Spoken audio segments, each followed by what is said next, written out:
Assalamualaikum warahmatullahi wabarakatuh. Baik, saya akan menjelaskan sedikit mengenai sejarah aksara lontara. Pohon lontar dalam bahasa Makassar dinamai dengan pokok talak.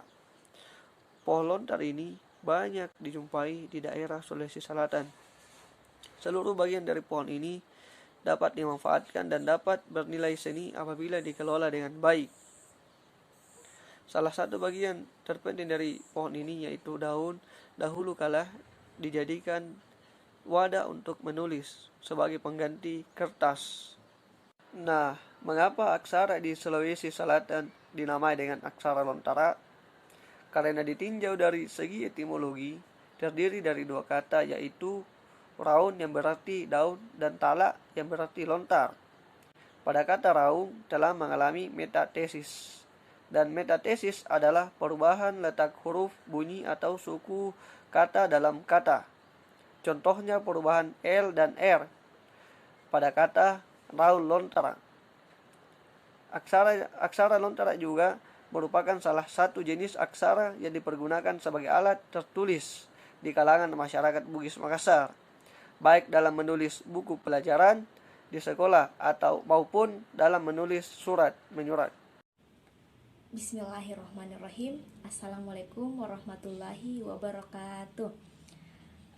Baiklah adik-adikku sekalian, pada kesempatan ini kakak akan menjelaskan mengenai mengapa aksara disebut dengan aksara lontara. Nah, menurut sejarah di Sulawesi, dulu aksara lontara sangat mudah didapatkan atau sangat mudah diperoleh. Nah, oleh karena itu, sebelum populernya kertas, aksara-aksara dulu itu ditulis di atas daun lontar, sehingga aksara disebut dengan aksara lontara. Bagi minna aku lanjut, aku sambung mi materi na lepan asa. Apakah senyara ada aku sampaikan? Jadi maka lalu siapa yang pertama kali memperkenalkan aksara lontara? Jadi menurut salah satu ahli sejarah bahasa Makassar, Matulada, beliau mengungkapkan bahwa aksara lontara ini pertama kali diperkenalkan oleh salah satu Syah Bandar yang ada pada masa kerajaan Goa yang ke-9, yaitu Daeng Pamatte. Jadi Daeng Pamatte ini merupakan penasehat atau sekaligus sebagai menteri urusan istana.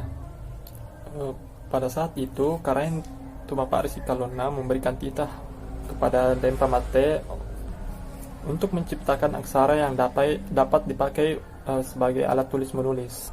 Kemudian pada tahun 1538 Daeng Pamatte berhasil mengarang aksara lontara sebanyak 18 huruf dan juga tulisan huruf Makassar tua. Akhirnya aksara lontara ini dipermodern dan bentuknya lebih disederhanakan lagi, sehingga jumlah huruf terdiri sebanyak 19 huruf akibat masuknya pengaruh bahasa Arab. Ya, baik, kami persilakan teman kami selanjutnya untuk memaparkan materi yang keempat. Bismillahirrahmanirrahim. Assalamualaikum warahmatullahi wabarakatuh. Baik, saya akan membawakan sebuah materi kepada adik-adik sekalian mengenai makna dan bentuk aksara lontara. Bismillahirrahmanirrahim. Assalamualaikum warahmatullahi wabarakatuh. Saya Siti Majida akan membahas mengenai Androng Lontara Makassar. Aksara lontara biasa disebut dengan lontara Bugis atau Bugis Makassar. Lontara Bugis terdiri dari 23 huruf, sedangkan Lontara Makassar terdiri dari 19 huruf. Yang membedakan antara Lontara Bugis dan Lontara Makassar yaitu jika Bugis memiliki engka, empa, endra, dan enca, sedangkan Makassar tidak memiliki itu. Adapun huruf-hurufnya aksara Makassar tersebut yaitu ka, ga, nga, pa, ba, ma, ca, ja, nya, wa, a, sa, ha. Nah, itu ada 19 huruf. Adik-adik bisa menghitungnya, dan aksara lontara itu sendiri lahir pada abad ke-17. Sejak itu sudah digunakan hingga saat ini. Nah, aksara lontara itu sendiri sebenarnya adalah tulisan yang hanya orang-orang tertentu atau hanya orang daerah-daerah tertentu yang memilikinya gitu. Salah satunya yaitu di daerah Makassar atau Bugis. Di daerah Jawa juga memilikinya, tapi di seluruh Indonesia tidak semuanya memiliki aksara. Aksara lontara ditulis dari bawah ke atas, dari sebelah kiri dan ke kanan. Sebelumnya ada teman-teman yang menjelaskan mengenai aksara ini. Adik-adik bisa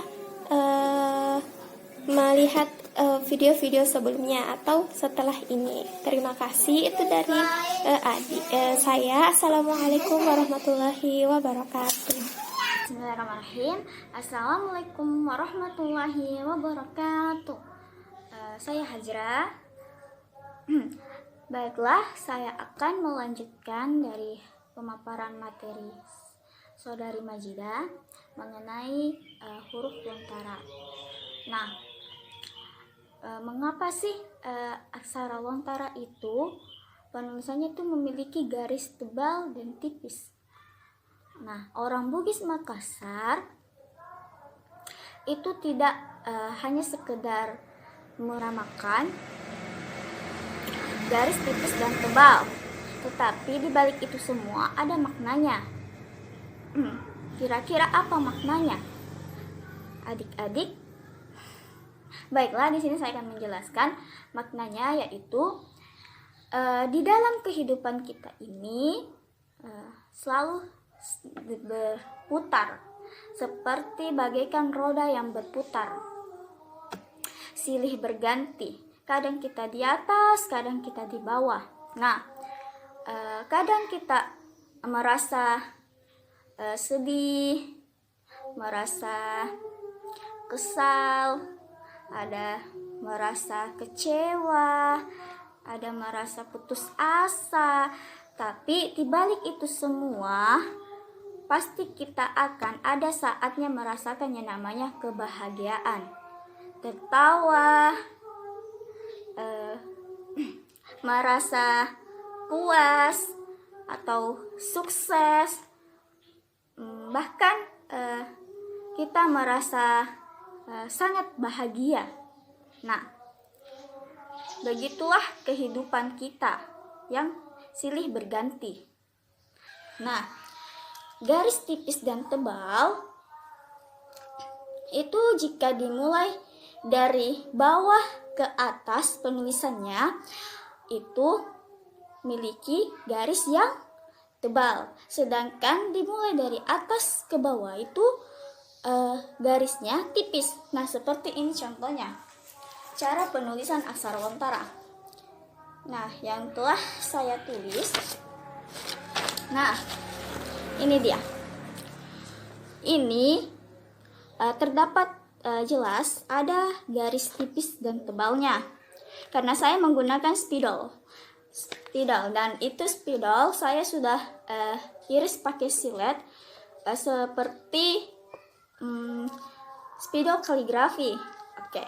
Nah, di sini terdapat garis tebal huruf G. Nah, penulisannya itu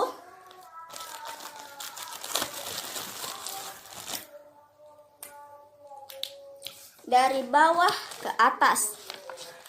Nah, dari bawah ke atas. Kita bisa